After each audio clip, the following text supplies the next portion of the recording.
महाराष्ट्रात अंमलात आलेल्या गोवंश हत्याबंदी कायद्यावरून नवा वाद निर्माण झाला आहे।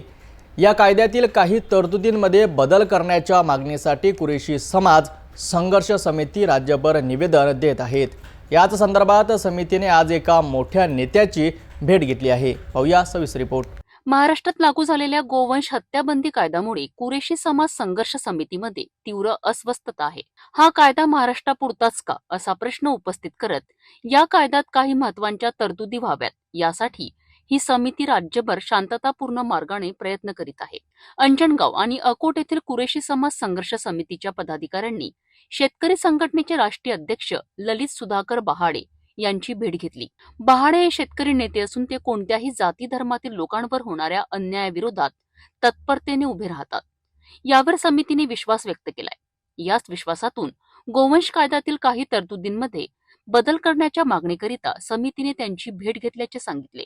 हमें जो तकलीफों का, हमारी जो समाज को, हमारे जो व्यापारियों को जिन तकलीफों का सामना करना पड़ रहा है उन तकलीफों से हमको राहत मिले, इसी संदर्भ में आज हमारे अंजनगांव सुरजी का और आकोट के कुरेश बिरादरी संघर्ष समिति के लोगों ने शेतकरी संगठन के राष्ट्रीय अध्यक्ष ललित भाऊ बिहाड़े से मुलाकात की, उनसे चर्चा की और इस विषय में हमने उनका समर्थन मांगा है। या भेटी दरम्यान कुरेशी समाज संघर्ष समितीने संपूर्ण महाराष्ट्रातील जिल्हाधिकाऱ्यांना निवेदन देण्याचा निर्णय घेतला आहे।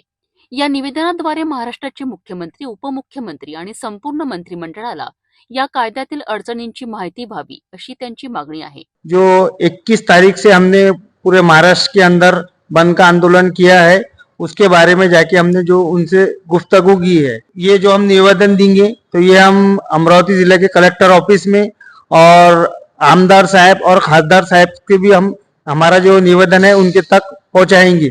यावेळी ललित सुधाकर बहाडे यांनी कुरेशी समाज संघर्ष समितीला शेतकरी संघटना तुमच्या पाठीशी उभी राहील असे आश्वासन दिले आहे। काय कुरेशी लोक मला वाटते फार उशिरा जाग त्यांना आलेला आहे। जेव्हा हा कायदा बनला, म्हणजे जेव्हा गो हत्या बंदी होती ती तर चांगली गोष्ट होती आणि मला वाटते एखादाही कुरेशी असा दिसणार नाही की जो गाईचं मांस विकत असेल। बहुतेक असं होत नाही। कारण आणि दुसरं राहिलं, त्याच्यानंतर आली गोवंश हत्याबंदी। याचे परिणाम महाराष्ट्रावरच नाही तर ज्या ज्या प्रांतामध्ये गोवंश हत्याबंदी झाली असेल किंवा महाराष्ट्रात तर आता झाली, तर याचे बहुआयामी परिणाम अर्थव्यवस्थेवर झाले, शेतकऱ्यांवर पण झाले आणि मजुरांवर पण झाले। खास करून मजूर जे लोक पाळत होते एखादं गोरा किंवा काही आणि मोठं झाल्यानंतर आपल्या पोरीच्या लग्नासाठी ते विकत असायचे, असं आमच्या गावामध्ये तरी प्रथा होती। ते एकदम बंद पडली। 60-60 हजाराचा गोरा एकदम 10-20 हजारावर येऊन गेला।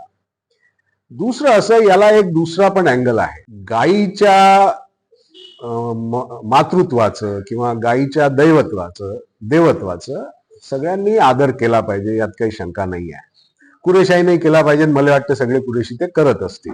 तसंच मला वाटतं त्यांनी जर का फार अगोदर याच्याविषयी आपलं हे घेतलं असतं का, म्हणजे आंदोलनाची भूमिका घेतली असती की बाबा आम्ही गायीचा आदर करतो, कारण गाय हे देवतुल्य आहे।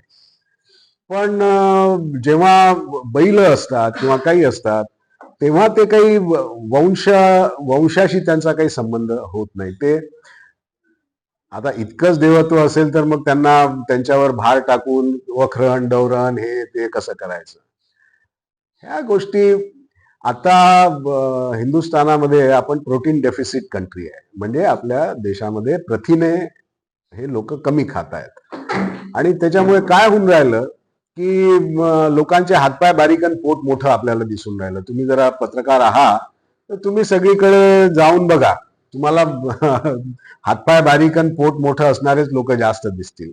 तर तुमच्या देशामध्ये कार्बोहायड्रेट खाण्याचं प्रमाण वाढून राहिलं, प्रोटीन खाणं आवश्यक आहे आणि प्रोटीनची पूर्तता करणारा हा एक व्यवसाय आहे। जे मोठी जनावरं कापतात, म्हणजे म्हशी कापतात, बैल कापतात आणि मांसाचा व्यवहार करतात, मांस विकण्याचा धंदा करतात। आता धंदा तर गेला त्यांचा, त्याला धार्मिक जोड आल्यामुळे अजून पंचायत झाली। याच्यामध्ये अजून बऱ्याचशा गैरव्यवहार तयार होऊन राहिला, म्हणजे भ्रष्टाचाराला भरपूर वाव मिळून राहिला. येणारा काळच ठरवेल की कुरेशी समाज संघर्ष समितीच्या या व्यावसायिक अडचणींवर सरकार काय निर्णय घेते. या प्रसंगी अंजनगाव आणि अकोट येथील कुरेशी समाज संघर्ष समितीचे पदाधिकारी व सदस्य मोठ्या संख्येने उपस्थित होते. गोवंश हत्याबंदी कायद्यामुळे निर्माण झालेला हा पेच आणि त्यावर कुरेशी समाज संघर्ष समितीने पुकारलेला लढा महाराष्ट्राच्या राजकारणात एक नवा मुद्दा बनू शकतो. ललित बहाडे यांच्या आश्वासनानंतर आता सरकार यावर काय भूमिका घेते हे पाहणे महत्त्वाचं ठरेल.